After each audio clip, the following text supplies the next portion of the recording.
적과 플레이어가 모두 체력을 갖는 게임을 만든다고 해봅시다. 둘 다 체력이 있으니까 두모 클래스를 만들자는 생각은 자연스럽습니다. 그런데 요구사항이 늘어나면서 날아다니는 적, 방패를 든 적, 무적 상태의 플레이어까지 추가되면 상속 트리는 점점 깊어지고 한 클래스를 수정하면 예상치 못한 곳에서 버그가 터집니다. 이것이 바나나 하나를 원했는데 정글 전체를 얻게 된 상황입니다.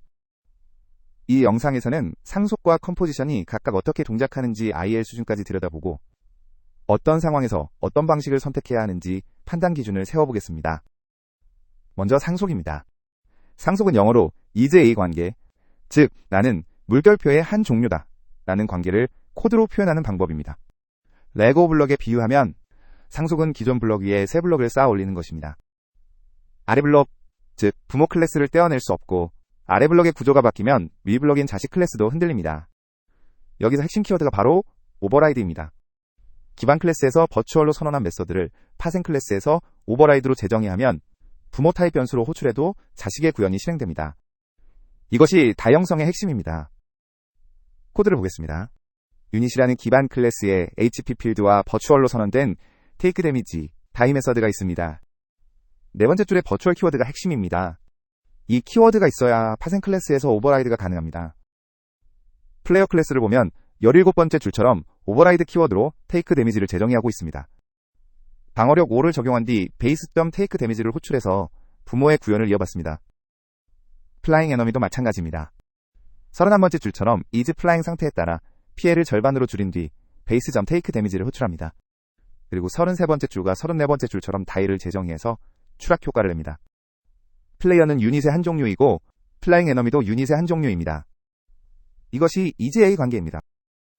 IL 코드를 보면 다형성이 어떻게 동작하는지 정확히 알 수 있습니다. 두 번째 줄에서 플레이어 객체를 생성하고 세 번째 줄에서 유닛 타입 변수에 저장합니다. 그런데 여섯 번째 줄을 보세요. IL 코드에는 유닛 테이크 데미지라고 적혀 있습니다. 하지만 실제로는 플레이어의 테이크 데미지가 호출됩니다. 어떻게 가능할까요? 바로 콜버트 명령어 덕분입니다. 콜버트는 런타임에 객체의 v테이블, 즉 가상 메서드 테이블을 조회해서 실제 타입의 메서드 주소를 찾아 호출합니다. 여덟 번째 줄의 플라잉 에너미도 같은 방식으로 동작합니다. IL 코드에는 유닛, 테이크 데미지라고 쓰여 있지만 실제로는 플라잉 에너미의 테이크 데미지가 실행됩니다. 그렇다면 컴포지션은 무엇일까요? 컴포지션은 해즈 A 관계, 즉 나는 물결표를 가지고 있다 라는 관계입니다. 레고에 비유하면 상속이 블록을 쌓아 올리는 것이라면 컴포지션은 독립적인 블록들을 옆으로 조립하는 것입니다. 필요 없는 블록은 떼어내고 다른 블록으로 교체할 수 있습니다. 여기서 실드 키워드를 주목해야 합니다. 실드는 이 클래스를 더 이상 상속할 수 없다고 선언하는 키워드입니다. 그냥 성가신 제안처럼 보이지만 GT 컴파일러 입장에서는 다릅니다. 실드 클래스의 메서드는 가상 디스패치가 필요 없으므로 GT가 메서드를 인라인 최적화할 수 있습니다. 컴포지션 코드를 보겠습니다. 여섯 번째 줄에 실드로 선언된 헬스 시스템 클래스가 있습니다. 이 클래스가 체력 관리라는 부품 역할을 합니다. 아홉 번째 줄에 액션 타입 밑줄 온데스 필드를 보세요. 사망 시 실행할 동작을 생성자에서 주입받습니다. 17번째 줄에 어플라이 데미지 메서드가 핵심입니다. 체력을 깎고 0 이하가 되면 주입받은 밑줄 온데스 델리게이트를 호출합니다. 플레이어 클래스를 봅시다. 24번째 줄에 아이데미저블 인터페이스를 구현한다고 선언되어 있습니다. 더 이상 유닛을 상속하지 않습니다. 26번째 줄에 헬스 시스템을 필드로 가지고 있습니다. 해즈 A 관계입니다.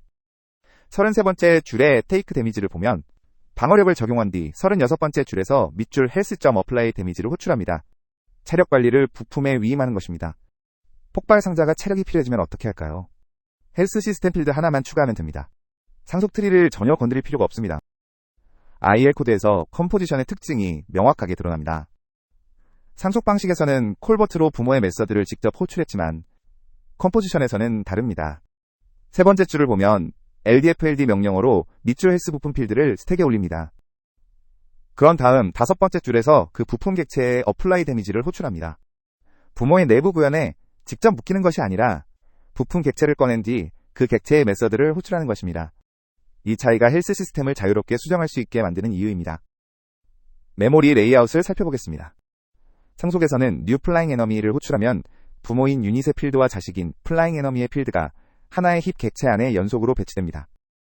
다이어그램을 보면 맨 위에 오브젝트 헤더가 있고 그 아래 유닛 영역에 int hp가 4바이트로 자리 잡고 그 아래 플라잉 에너미 영역에 불 이즈 플라잉이 배치됩니다.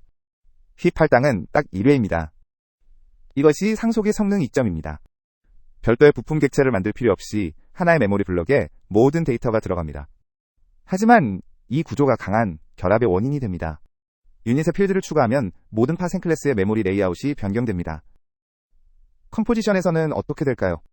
다이어그램을 보면 플라잉 에너미와 헬스 시스템이 별도의 힙 객체로 존재합니다. 플라잉 에너미는 헬스 시스템에 대한 참조, 즉 주소만 가지고 있을 뿐 헬스 시스템의 내부 필드나 구현에 대해 아무것도 모릅니다. 화살표로 연결된 두 객체가 그 관계를 보여줍니다. 이 구조의 대가는 힙 할당이 1회 더 발생한다는 점입니다. 하지만 유니티 게임에서 객체 생성은 보통 신 로딩이나 스폰 시점에 일어나므로 업데이트에서 매 프레임 생성하지 않는 한 이 비용은 무시할 수 있습니다. 이제 콜버트와 콜의 차이, 즉 가상 디스패치의 비용을 살펴봅시다. 상속의 버추얼과 오버라이드 메서드는 IL에서 항상 콜버트로 호출됩니다. 콜버트는 두 가지 작업을 수행합니다. 첫째, 널 체크입니다. 객체가 널이면 널 레퍼런스 익셉션을 발생시킵니다. 둘째, v테이블 조회입니다. 객체의 메서드 테이블에서 실제로 호출할 메서드 주소를 찾아냅니다. 이 v테이블 조회 과정이 가상 디스패치의 비용입니다. 대부분의 경우 무시할 수 있는 수준이지만 성능이 극도로 중요한 핫패스에서는 고려해야 합니다. 상속 방식의 IL을 보겠습니다. unit.takeDamage 내부에서 다이를 호출하는 부분입니다. 세 번째 줄을 보면 콜버트로 유닛, 다이를 호출합니다. IL 코드에는 유닛, 다이라고 적혀 있지만 런타임에 v테이블을 조회해서 실제 타입인 플레이어나 플라잉 에너미의 다이가 실행됩니다. 이것이 가상 디스패치입니다. 반면 컴포지션에서 실드 클래스의 경우를 봅시다. IL 수준에서는 여전히 콜버트로 보입니다. 하지만 다섯 번째 줄 주석에 주목하세요. 헬스 시스템이 실드 클래스이므로 GT 컴파일러는 이 콜버트를 디버추얼라이즈합니다. 디버추얼라이즈란 가상 호출을 직접 호출로 변환하는 GT 최적화 기법입니다. 실드 클래스는 상속이 불가능하므로 파생 클래스가 존재할 수 없고 따라서 v테이블 조회가 불필요합니다. GT가 이를 파악하고 직접 호출로 변환한 뒤 더 나아가 메서드 본문을 인라인까지 할 수 있게 됩니다. 실드를 붙이는 것이 단순한 제약이 아니라 성능 최적화 힌트라는 것을 기억해 두세요. 그렇다면 실제로 상속과 컴포지션을 언제 선택해야 할까요? 이 판단 흐름도를 통해 네 가지 질문을 순서대로 던져보겠습니다. 첫째, 진정한 is A 관계인가입니다. X는 Y의 한 종류다가 영구적으로 성립하는가? 독이 애니멀인 것은 영원히 참이지만 플레이어가 유닛인 것은 요구사항에 따라 달라질 수 있습니다. 둘째, LSP, 즉 리스코프 치환 원칙을 만족하는가입니다. 부모 자리에 자식을 넣었을 때 프로그램이 올바르게 동작하는가? 셋째, 상속 계층이 2단 이하로 유지되는가입니다. 3단 이상이면 컴포지션을 고려해야 합니다. 넷째, 런타임에 행동을 교체할 필요가 없는가입니다. 무기 교체, 이동 방식 변경이 필요하면 컴포지션이 맞습니다. 하나라도 아니오라면 컴포지션을 선택합니다. 모두 예일 때만 상속이 적절합니다. 구체적인 비포 애프터 예시를 살펴봅시다.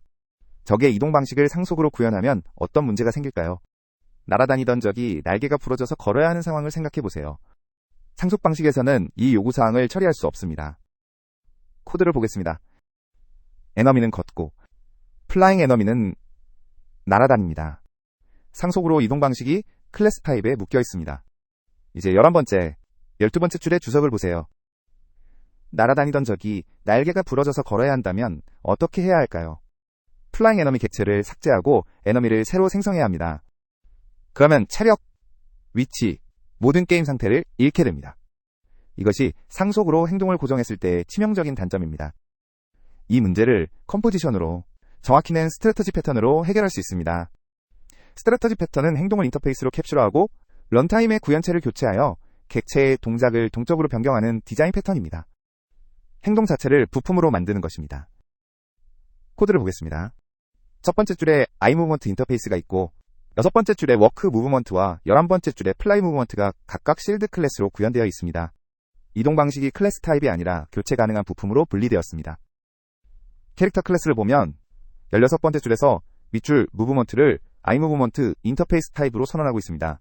구체 타입이 아닙니다. 그리고 25번째 줄에 set movement 메서드가 핵심입니다. 27번째 줄처럼 밑줄 무브먼트 필드에 새 부품 객체를 대입하기만 하면 런타임의 이동 방식이 교체됩니다. 날개가 부러진 플라잉 에너미, 셋 모먼트, 워크 모먼트를 넘기면 됩니다.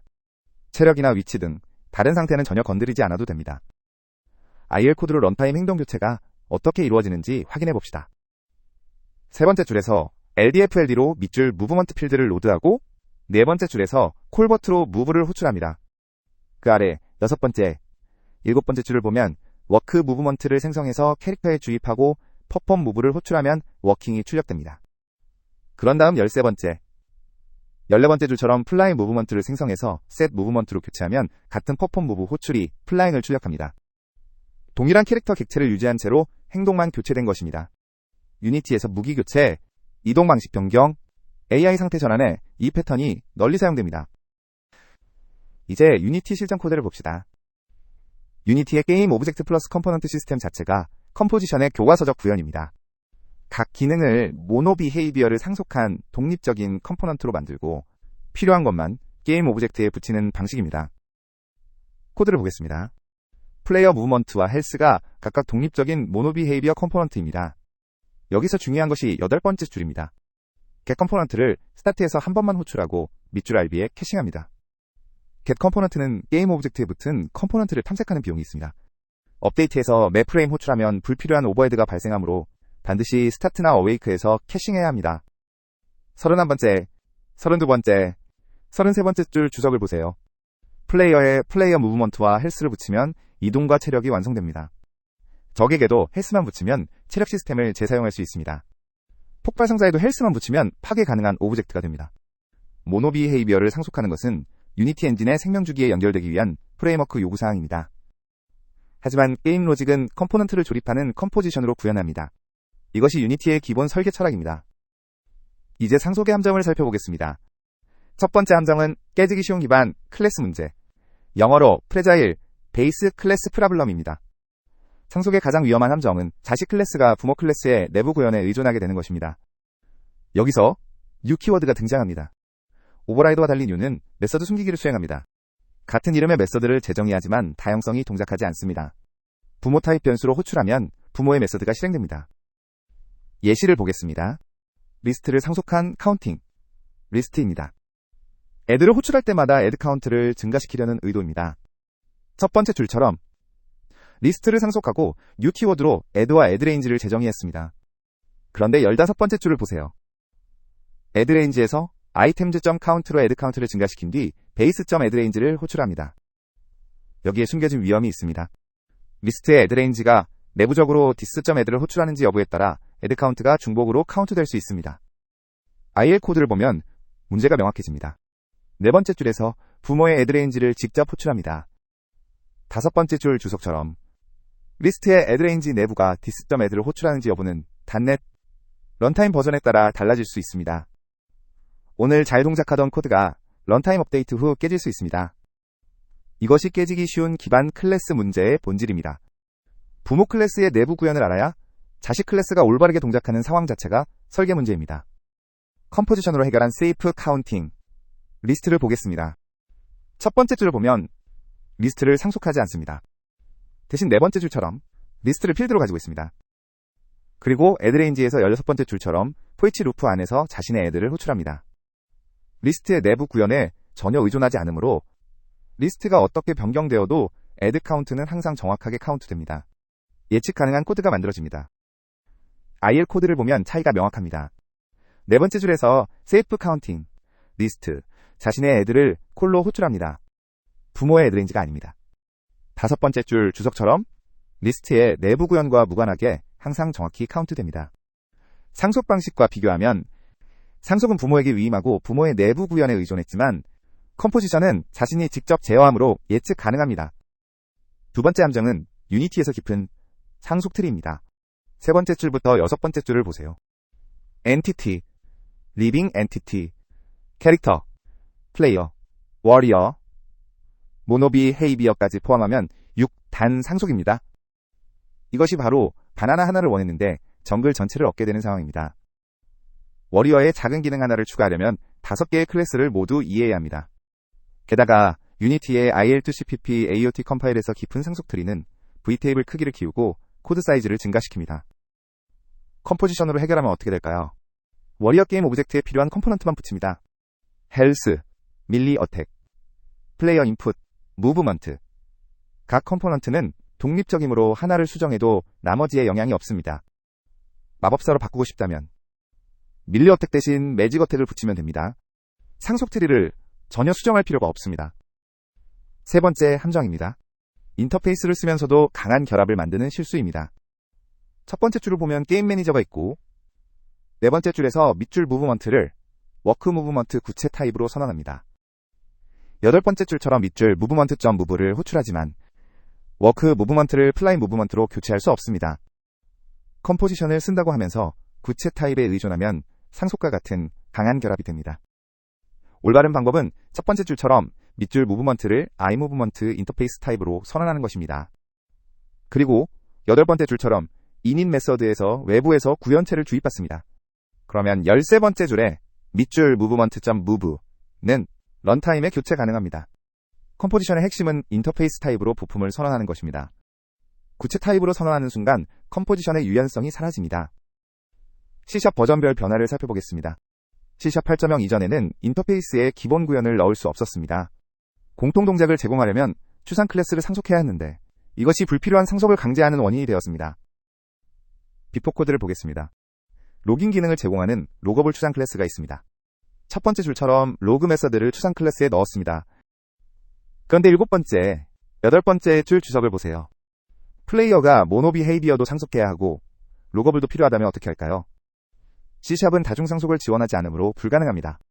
모노 비헤이비어를 포기하거나 로깅을 다른 방식으로 구현해야 합니다. C# 8.0에서 기본 인터페이스 메서드가 도입되어 이 문제가 해결되었습니다. 첫 번째 줄처럼 iLoggable 인터페이스에 로그의 기본 구현을 넣을 수 있습니다. 일곱 번째 줄을 보면 플레이어가 모노 비헤이비어를 상속하면서 동시에 iLoggable과 iDamageable을 구현합니다. 12번째 줄처럼 기본 구현을 사용할 때는 인터페이스 타입으로 캐스팅해야 합니다. 단, 유니티의 현재 IL2CPP는 기본 인터페이스 메서드 지원이 제한적일 수 있으므로 프로젝트의 유니티 버전을 확인해야 합니다. C# 12에서는 기본 생성자, 프라이머리 컨스트럭터즈가 도입되었습니다. 컴포지션에서 생성자를 통해 부품을 주입하는 코드의 보일러플레이트를 크게 줄여줍니다. 비포 코드를 보겠습니다. C# 11 이전에는 컴포지션으로 부품을 주입하려면 필드 선언 2줄, 생성자 선언, 데이 코드 2줄, 총 7줄 이상이 필요했습니다. 반복적인 보일러플레이트입니다. C# 12의 기본 생성자를 사용하면 놀랍도록 간결해집니다. 두 번째 줄을 보세요. 클래스 이름 옆에 괄호로 매개 변수를 선언합니다. 그러면 무브먼트와 헬스가 클래스 전체에서 접근 가능한 필드처럼 사용됩니다. 네 번째, 다섯 번째 줄처럼 별도의 필드 선언이나 생성자 본문 없이 바로 사용할 수 있습니다. 컴포지션의 보일러플레이트가 크게 줄어들어 상속 대신 컴포지션을 선택할 이유가 하나 더 늘었습니다. 이 영상에서 살펴본 핵심 원칙을 기억해두세요. 확신이 없으면 컴포지션을 선택하고 진짜 이지-A 관계일 때만 상속을 씁니다. 고프의 말처럼 클래스 상속보다 객체 컴포지션을 선호하세요.